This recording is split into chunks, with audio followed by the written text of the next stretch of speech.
கதவை தர. யார் அது? உள்ள யாரு? கதவை திறங்கன்னு சொன்ன. ஐயோ, ஒழுங்கா கதவை திறந்துருங்க. அடுத்த மாசம் எலெக்ஷன் வேற வருது. உள்ள யாரு? யார் இந்த தட்டு தட்டுறது? கதவை திறங்க. இப்படி சொன்னா கதவை திறக்க மாட்டானே. கதவை திறந்து போயிடலாங்க. இவன் எதுக்கு இங்க வந்தான்? தொலைஞ்ச. ஒழுங்கா கதவை திறங்கன்னு சொன்ன. ஆமா, நீ எதுக்கு இப்படி பயப்படுற? என்னத்துக்கு டென்ஷன் ஆவற? டென்ஷன் ஆகாம என் வாழ்க்கையே போயிடும். அப்ப என் வாழ்க்கை என்ன ஆகும்? உனக்கு எதிரி வாழ்க்கை சாகடிக்கிறாளே. என்ன விஷயம்ப்பா? அப்பா, இங்க நான் பங்களால ஒரு சிக்கல்ல மாட்டிக்கிட்டேன். எப்படியா நீங்க தான் வந்து காப்பாத்தணும். கொஞ்சம் கூட அறிவேலையாடா உனக்கு? எல்லாத்தையும் நாசம் பண்ணிட்டியாடா. நாளைக்கு பத்திரிகைக்காரங்களுக்கு மீடியாக்காரங்களுக்கு ஒரே கொண்டாட்டமா தான் இருக்கும். இதுக்கப்புறம் உன்னோட எம்பி உன் எதிர்காலமே போச்சுடா. என் முதலமைச்சர் கனவு நாசமா போச்சு உன்னால. அப்பா, ஏதோ தெரியாம தப்பு நடந்து போச்சு. நீங்க போலீஸ் கிட்ட சொல்லி இவங்க எல்லாம் அடிச்சு துரத்துங்கப்பா. போலீஸ் எதுக்குடா? ராணுவத்தை வேணும்னா கூப்பிடுவோம். அறிவு கட்ட முட்டாளே. அப்பா, இப்ப நான் என்ன பண்றது? இப்போதைக்கு ஒரே வழிதான் இருக்கு. நீ கதவை திறக்காம உள்ளே இரு. நாங்க வந்துடுறேன். சீக்கிரம் கதவை திறங்க. யாரு? கதவை திறக்க மாட்டேங்கிறாங்க. சரிப்பட்டு வராதுங்க. நம்ம போலீஸை கூப்பிடலான்னு என்ன சொல்றீங்க? அதான் சரி.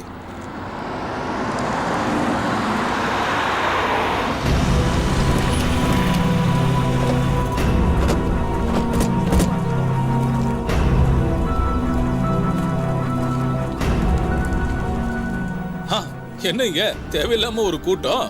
வீட்டுக்கு ஏதாவது வெள்ளை அடிக்க போறீங்களா? இதுக்கு நீதான் தலைவனா? உள்ள நடக்க கூடாது நடந்துட்டு இருக்கு. விபச்சாரம். அதான். அசிங்கமா பேசாதீங்கடா. உள்ள ஒரு பொம்பளை பிள்ளை இருந்ததுன்னா என்ன வேணாலும் சொல்றதா? எல்லாரும் கொஞ்சம் ஓரமா நில்லுங்க. ஓரமா நில்லுங்க. தள்ளி போங்க, தள்ளி போங்க. பத்திரிகைக்காரங்களும் சேனல்காரங்களும் நான் கூப்பிட்டதுக்காக இங்க வந்திருக்காங்க. மக்களுக்கு முன்னாடி மீடியால இந்த விஷயத்த சொல்றதுக்காக தான் நான் உங்களை கூப்பிட்டு வந்திருக்கேன். இன்னைக்கு என்னுடைய பையன் மோகனுக்கு கல்யாணம். என்னது கல்யாணமா? இந்த ஆளு என்ன உளறிட்டு இருக்கா? அந்த கல்யாணத்துக்காக தான் நாங்க ரகசியமா இங்க ஒண்ணு கூடி வந்திருக்கோம். ஏன்னா இது ஒரு முற்போக்கு சிந்தனையுள்ள கல்யாணம். ஏன்னா அவன் கல்யாணம் பண்ணிக்க போறது செக்ஸ் ஒர்க்கரான வாசந்தியை தான். இங்க வந்து காப்பாத்த சொன்னா கழுத்தா இருக்கிறாரே. ரெஜிஸ்டர் சார், உள்ள வாங்க. மோகனே, என் மகனே. மோகனா? என் ஆசை மகன் மோகனே. உன்னதான் கேக்குற. கதவை திறடா.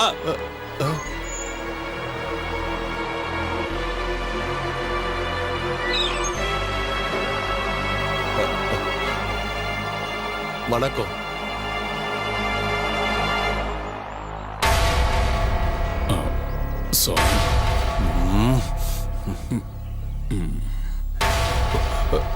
அப்பா, முதல் தடவைப்பா. ஒரு அரசியல்வாதி மக்களுக்கு தெரியாம எந்த விஷயமும் செய்ய முடியாதுன்னு இப்ப தெரிஞ்சுக்கிட்டீங்களா? என் அருமை மருமகள் வாசந்தி எங்கே? அப்பா, என் முடி சீருதெல்லாம் செஞ்சுட்டு. வாசந்தி, வாசலுக்கு வா.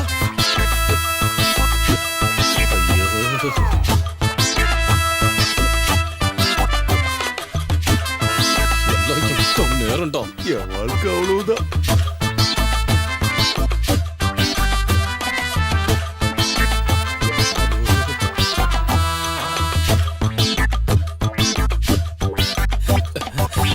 வெக்கப்படாம நீ வாமா. நான் உனக்கு ஒரு அப்பா மாதிரி தான். அந்த மாலிய பொக்கே எடுத்துட்டு வாங்கடா. எடுத்துட்டு வாப்பா. ஐயா, எப்படியோ ரகசியமா நடக்க வேண்டிய விஷயம் இப்ப மக்களுக்கு முன்னாடியே நடக்கட்டும். இத மேடமா போட சொல்லு. போட்டு தொலை.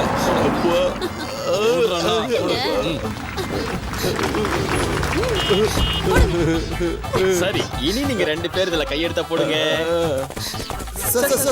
ஒரே ஒரு கேள்வி. இந்த சமுதாயத்தால ஒதுக்கப்பட்ட ஒரு சாதாரணமான பொண்ண வாழ்க்கை துணைவியா ஆக்கணுங்கிற என் பையனோட ஆசைய மனசு நிறைஞ்சு சந்தோஷமா நிறைவேற்றியிருக்கேன். கொல்ல போறவன. இந்த சந்தோஷமான நேரத்துல நீங்க என்ன சொல்ல போறீங்க சார்? சார், நீங்க அழறீங்களா? ஆனந்த கண்ணீர். என்னோட ஆசை எங்க அப்பா இவ்வளவு சீக்கிரம் நிறைவேற்றுவார் நினைச்சு கூட பாக்கல. அழக்கூடாது முட்டாளே. கொஞ்சம் கண்ட்ரோல் ஆயிரு. என்ன மோகன் சார் உங்களை கல்யாணம் பண்ணிட்டாரு, இத பத்தி உங்களுடைய ஃபீல் என்ன மேடம்? எல்லாம் ஒரு கனவு மாதிரி கீது. இப்ப கூட இதெல்லாம் உண்மைன்னு என்னால நம்பவே முடியல தெரியுமா? அப்படியே சர்ப்ரைஸா கீது. உண்மையா சொல்லணும்னா 5 ஸ்டார் ஹோட்டல் ரூம் போட்டா கூட நான் இவ்வளவு சந்தோஷமா இருந்திருக்க மாட்டேன். இதோட போது நிறுத்திங்க. இதுக்கப்புறம் மத்த சந்திப்புல நாளைக்கு பாத்துக்கலாம், ஓகேவா? பொண்ணு மாப்பிளையும் வரவேற்கிறதுக்கு வீட்டுல சொந்தக்காரங்க ஆசையா காத்துக்கிட்டு இருக்காங்க. வாடா வாடா வாடா. வாயா நீ வாமா. வாங்க போட்டோக்கு போஸ்ட் கொடுக்கலாம். கொஞ்சம் தள்ளுங்க, எனக்கு கல்யாணம் ஆயிடுச்சு, இடிக்காதீங்க.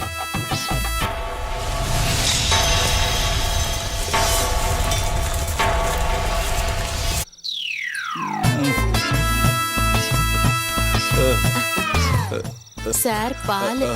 பாலா? சாரி மாமா, பால். அத அப்படி வை. பதிவர்த்த பால் எடுத்துட்டு வந்திருக்கா. ஒரு நிமிஷம். ஹலோ. ஐயோ, அதெல்லாம் நான் விட்டுட்டேங்க. எனக்கு கல்யாணம் ஆயிடுச்சுங்க.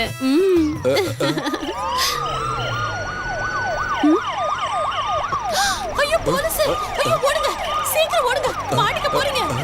சீக்கிரம் ஓடுங்க, இந்த பக்கம் வழி இருக்கா? ஐயோ, நான் எதுக்கு இப்படி பயப்படுறேன்? அது பழக்க தோஷத்துல அப்படியே ஓடி. வணக்கம். எங்க உன் பையன் அந்த தைரியம்? உள்ள இருக்கா, வாங்க. மாமா, இன்னைக்கு டிவில நம்மள பத்தி தான் பேச்சு. இதுக்கு முன்னாடி என் படம் இன்டர்நெட்ல எல்லாம் வந்திருக்கு. டிவில இப்பதான் ஃபர்ஸ்ட் டைம் வரேன். ஒண்ணு வந்து கவனிச்சுக்கிறோம். என்ன இருந்தாலும் இப்படி கூப்பிடுறான்? ஃபர்ஸ்ட் நைட் கூட நடக்க விடாம. நல்ல அப்ப நல்ல புள்ள. எங்கடா இருக்க? வர்றேன்ப்பா. சீக்கிரம் வாடா, மினிஸ்டர் உன்னை பார்க்க வந்திருக்காரு. வாங்க. வாழ்த்துக்கள்ப்பா. ரொம்ப தைரியமான முடிவை தான் நீ எடுத்திருக்க. இப்ப இதுக்காக நேர்ல வாழ்த்து சொல்றதுக்காகத்தான் நான் இப்ப இங்க வந்திருக்கேன். நம்ம கட்சியில இருக்கிற இளைஞர்களுக்கு மத்தியில உனக்கு ஒரு நல்ல பேர் கிடைச்சிருக்கு. அடுத்த பார்லிமெண்ட் எலெக்ஷன்ல உனக்கு நிச்சயமா ஒரு சீட்டு தரேன். ஆமா, எங்க உன் புது பொண்ணு? கூப்பிடு. கூப்பிடுற? என்ன புது மாப்பிள்ள வெக்கப்படுற? கூப்பிடு. அவர் பேர் என்னையா? மொபைல் வாசந்தி, பஸ் ஸ்டாண்ட் வாசந்தின்னு கூட கூப்பிடுவாங்க. உன் வாயை மூடுறியா? மகளே வாசந்தி, வாசந்தி.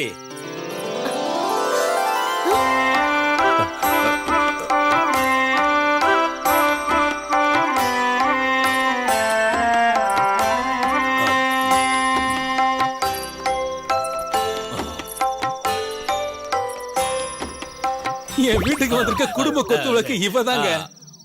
சரி, நான் கிளம்புறேன். எனக்கு சேனல்ல ஒரு இன்டர்வியூ இருக்கு. அரசியல்வாதிகள்னாலே ஞானிகள் தானே, நேர்மையானவங்க. வரேன் வரேன், வாப்பா. நீ பார்லிமெண்ட் பில்டிங்ல காரிடர்ல நடக்க போறத கூடிய சீக்கிரமே நான் பார்க்கணும். எப்படியோ நாம எதிர்பார்த்ததை விட ஒரு பெரிய இமேஜ் உனக்கு கிடைச்சிருச்சு. எலெக்ஷன்ல சீட்டும் கன்ஃபார்ம் ஆயிடுச்சு. ஒரு ஒரையில 2 கத்தி. மாமனாரே, அந்த பழமொழியை மட்டும் சொல்லாதீங்க. எனக்கு ஒரு மாதிரியா கேக்குது. அப்பா, இருந்தாலும் இந்த மாதிரி எனக்கு செஞ்சிருக்க கூடாது. நல்லதானே பண்ணிருக்க. நீ பார்லிமெண்டோட காரிடார்ல நடக்க வாயை மூட போறீங்களா இல்லையா? என் வாயில ஏதாவது வந்துட போகுது. ஐயோ ஐயோ. ஹலோ, என்னாச்சு? சார், நாங்க இப்ப தமிழ்நாட்டுக்கு வந்துட்டோம். அவங்க ஆம்புலன்ஸ் பார்டரை தாண்டி 60 கிலோமீட்டர் தள்ளி ஒரு ஒர்க் ஷாப்ல நிக்குது. நீ கிலோமீட்டர் கணக்குல எனக்கு சொல்ல வேணாம். அவங்கள பாத்தியா இல்லையா அத முதல்ல சொல்ல. இல்ல சார், ஆம்புலன்ஸ் ஆக்சிடென்ட் ஆனதால அவங்க லாரியில ஏறி போனதா ஒர்க் ஷாப் காரங்க சொல்றாங்க. லாரி நம்பர் கிடைச்சிருச்சு. அப்புறம் அவங்க கூட 2 பொண்ணுங்க இருக்காங்களா? 2 பொம்பளையும் கூட யாராவது ஓடி போவாங்களடா? ஐயா மாமனாரே, சில பேர் அப்படிதான். அவங்களுக்கு 2 பொம்பளைங்க தேவை. உன்கிட்ட இப்ப நான் விளக்க கேட்ட நடி. வாயை முடிச்சு உள்ள போடி. தெரிஞ்ச விஷயத்த சொல்லலாம்னா இப்படி எரிஞ்சு விழுறாரு. சில பேர் மூணு கூட தான் கேட்பாங்க. உங்களுக்கு வயசாச்சு. சொல்லு.